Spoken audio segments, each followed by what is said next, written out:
Anyway, we've got David in Kentucky is on with Jenna and Matt. How are you? Are you God? David? Whoops. David? Hello? Hi. Hey.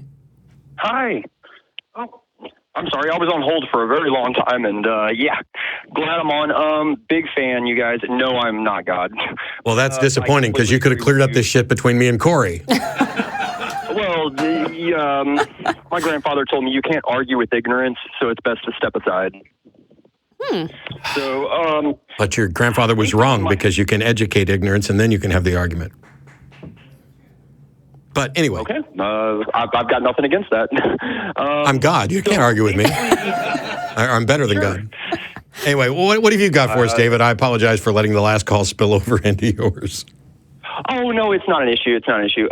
So my call is in regards to a caller you had a while back. It was over, there was a brain dead woman, and she had a child inside of her, and they pulled the plug, and essentially the caller was trying to argue the basis of, who are we to make that call and things of that nature.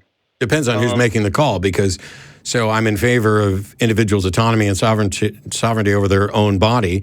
But if someone has been designated by that person as the person to make that decision, then okay, cool. Like I guess I need to redo it now because for the record, despite the fact that we are divorced, Beth is still my go-to. And if I wind up in a position and Beth says pull the fucking plug, pull it. I mean, sure, I completely agree. If I'm in a vegetative state, and I just wanted it on record because I don't have it written down somewhere. Yeah, absolutely. If I'm in a vegetative state, my wife is fully aware that the quality of life is none, and I would want the same thing done. But the reason I'm still fine, and first of all, Beth and I are still friends, and we still talk, and I still trust her judgment on that stuff. But the reason that she's the one is because I know that she will follow the science and listen to the medical experts and talk about whether or not what are the chances of recovery and what's my quality of life after that and all of that. And I know that she will make a reasonable decision.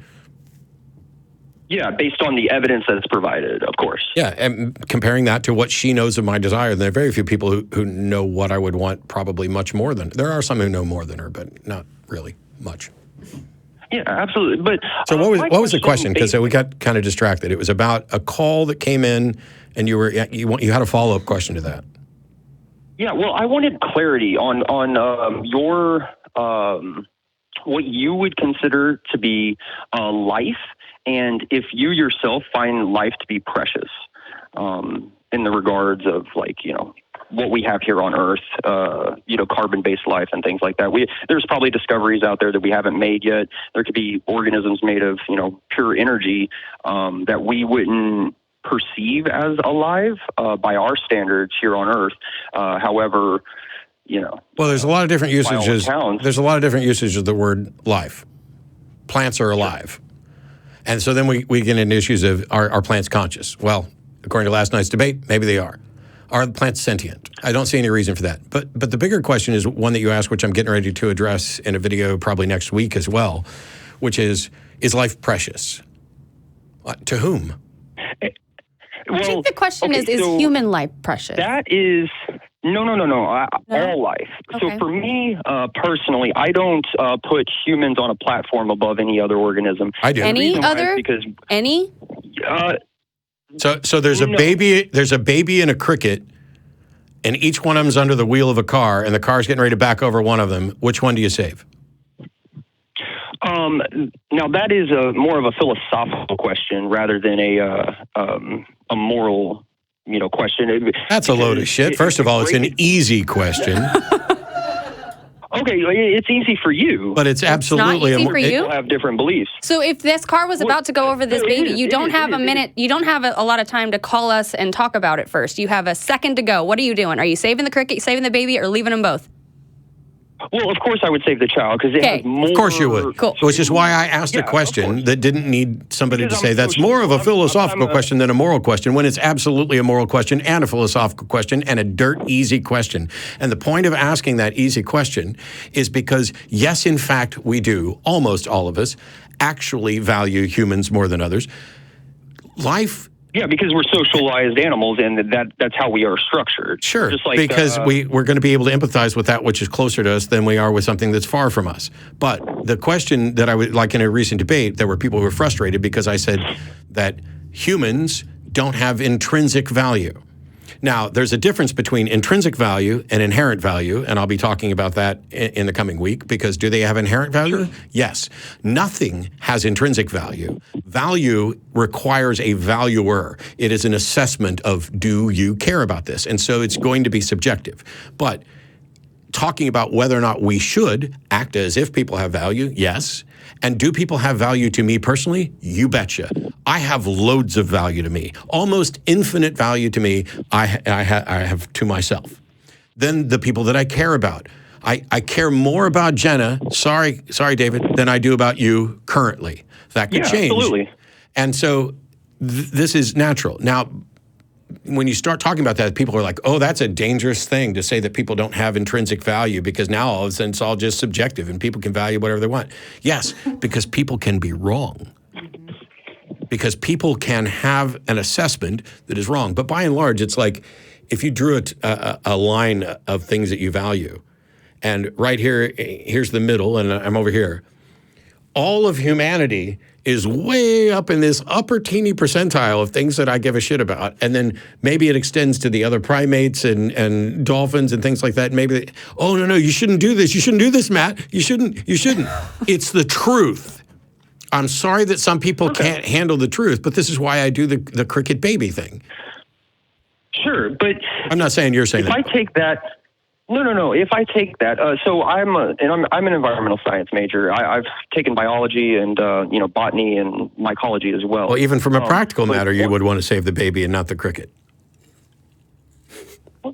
I'm sorry. Go ahead. Okay. Let me reverse the question.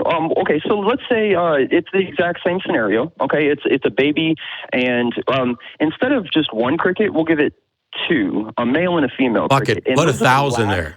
Those are the last of those crickets on the entire world. That's the last of that species. Yep. And you have a chance to completely save that species. That baby is one of billions. Yep. And it may grow up to be a serial killer. It may grow up to find more crickets. And I'm still saving the baby.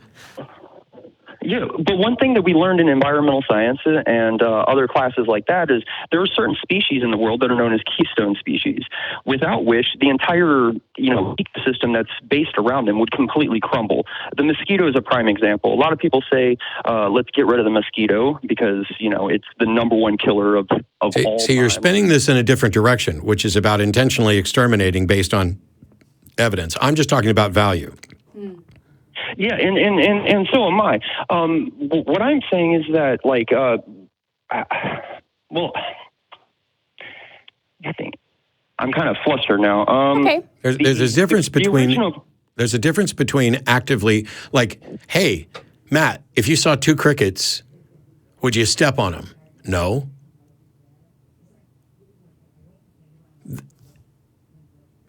The first thing was about a comparative thing, not about do you want to kill crickets. Well, would you want to kill them if you knew that you were killing the last two mating pair of a keystone species? Well, if the last two pair of a keystone mating species is sitting there underneath the wheel of my car, we're already fucked.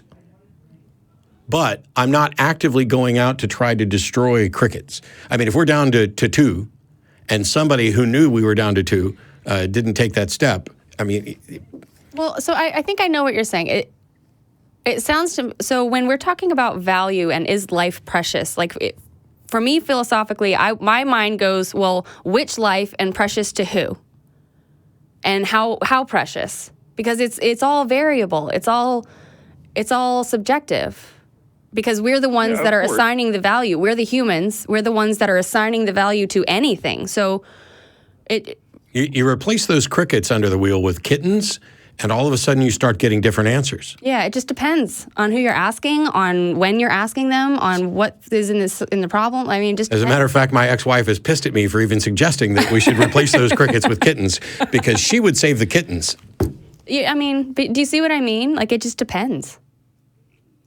Yeah, and I agree. I was just trying to get clarity on, what Matt would consider life, and if he himself considers life to be fresh. Sorry, I'll shut up. No. So life covers a broad range of things. I don't consider life or anything else to be intrinsically precious or to have intrinsic value, but to have inherent value, yes, which means that it starts off with a valuer, which is always going to be some sort of subjective assessment. Okay.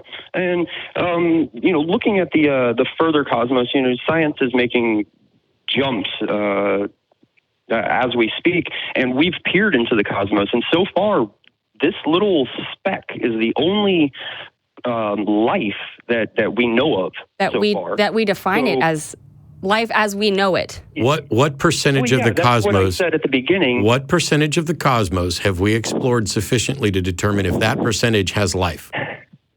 Okay, so we have explored 100% of the observable universe. Bullshit. That means what we can see in every direction. Bullshit. I asked, what percentage of the cosmos have we explored sufficiently to determine that there's not life there? Oh. Explore, as in go to the planet itself? I'm saying saying sufficient to reach the conclusion that there's no life in what we've explored. What percentage of the cosmos fits that? We possibly could never get to that percentage because there's life. I asked for a percentage. What do you mean, what percentage? I didn't give you a percentage. I said, what percentage of the you're talking about, we've explored the cosmos really well and we haven't found any life other than us. Well, that's, first of all, what we found are the building blocks of life. In other areas, and we've found planets that seem to be potentially life-sustaining. So of the planets that we know of that are have the potential to support life as we would define it in carbon-based life, how many of those have we explored enough to conclude that there's not life there? Zero. So don't come in doing this, we're the only life we've found. We've barely scratched the surface of the cosmos. Also, something cool that I learned from, and I'm not a biologist, and I haven't. We are the only life we have found. So, we are the only life we have found. And once upon a time, we only knew about white swans. White swans were the only ones we'd found. Does that mean we keep circling back? We're making more advances and we're discovering new things, and we might discover that there is silica-based life, there is energy-based life, there is different types of life out there that we might not perceive as life, but is life, technically. Yes, and we could also find life that's very similar to life on Earth. Yeah, absolutely. But what I'm saying, as of right now, in this time, in this point in history, all right, all of the observations that we have made, this so far is the only actual life we've so found. What? We might. That is. Here's the thing. Let's say we discovered a body, and we're going to start to investigate to determine what the cause of death was. Sure. At what point in the investigation would you say we're at?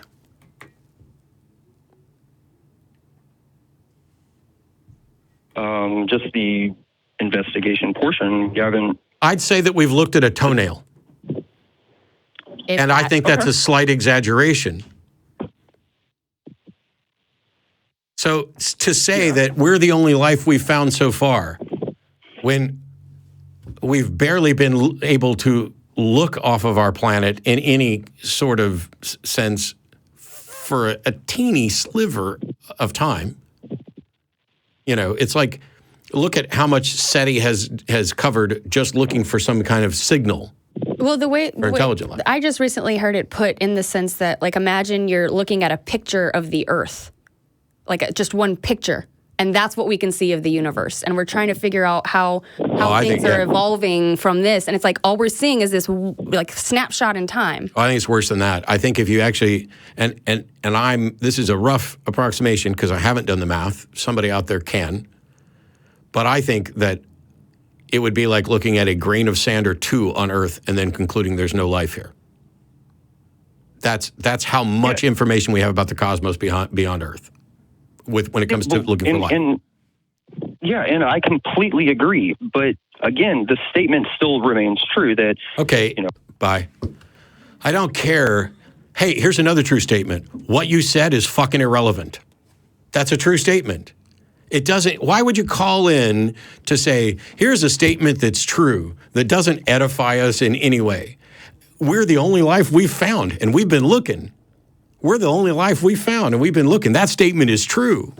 I haven't died yet. That statement is true. I must not ever die because I haven't died yet. Oh, my gosh. Right? We are immortal. Jenna just proved it. It's frustrating. I mean, okay, there's lots of interesting things to talk about. And when it comes to like exploring for life in the universe and elsewhere in the cosmos, that's cool. To think that we found the building blocks of life and we're able now at a point now where we can identify a planet that might be in the Goldilocks zone for our life. And maybe there's other life out there. Maybe it's intelligent, maybe it's not. Look there's billions of planets orbiting billions of stars in billions of galaxies. And it's incomprehensible. I love we've been to the space. moon. We've been to Mars. We have a couple satellites that took off and have now left our solar system and will be coming back, according to Star Trek, to conquer us and other sci-fi novels. But what good is it to just say, oh, it's a true statement. We've looked around and we're the only life we found so far. Congratulations. Look harder. So far is the operative part of that sentence. Yeah. And if so far we'd explored 98% of the galaxy, of the universe fairly thoroughly, that'd be impressive. But if we've just explored less than 1% of what we would need to explore to make any kind of discovery like that, we're at the toenail. Mm-hmm. He definitely wasn't stabbed in the toenail. I looked at it. There's no stab wound, no bullet hole. So I'm going to conclude that he was strangled. Can't prove me wrong, and that's a true statement.